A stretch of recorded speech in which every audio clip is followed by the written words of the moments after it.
হেই বন্ধুরা, আবার চলে এসেছে একটা নতুন মিনি ব্লগ নিয়ে। তো আজকে আমরা দক্ষিণেশ্বর চলে গেছি অনেক দিন পর। তো এটা আমার ফার্স্ট বলতে পারো, মানে অনেক দিন পর ঘুরতে গেছি। ডালা কেনা কমপ্লিট, এখন পুজো দিতে যাচ্ছি। ভেতরে জাস্ট ওয়াও, খালি ফোন অ্যালাউ ছিল না, তো তার জন্য আমি ভিডিও করতে পারিনি। সাবের ওপর উঠেছিলাম, খুব মজা করেছি। এখন আমি টিপ পরে নিচ্ছি। টিপ পরার পর কিন্তু আমাকে বেশ ভালো লাগছিলো। আমরা আদ্যাপীঠেও গেছিলাম এবং আদ্যাপীঠে ভোগ খেয়েছিলাম। তো ভোগের অনেক তাড়াতাড়ি দিচ্ছিলো, তো তার জন্য আমি ভিডিও তুলতে পারিনি। তো এটা আমার আদ্যা মন্দির, মানে মা এখানে থাকে। এই দিক দিয়ে এগিয়ে আসলে একটা মন্দির দেখা যায়। এখানে আমি অনেকক্ষণ ঘুমিয়েছি, প্রায় আধ ঘন্টা বলতে পারো, 1-আধ ঘন্টা ঘুমিয়েছি। এখানে অনেক নানা রকম ঠাকুর রয়েছে, নানা রকম ছবি রয়েছে। আমার তো বেশ ভালো লেগেছে। আর তোমরা যদি আমার প্রোফাইলে নতুন হয়ে থাকো তো অবশ্যই লাইক সাবস্ক্রাইব করে দিও।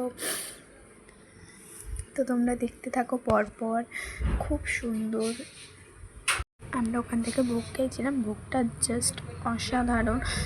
মানে কী ছিল এবার একটু বলি। পোলাও, খিচুড়ি, ভাত, তারপর একটা ডাল, তারপরে তরকারি ছিল, বেগুন ভাজা ছিল, অনেক কিছু ছিল। জল তো জাস্ট ওয়াও, ঠান্ডা একদম। তো চলো এবার খেয়ে দিয়ে আসি।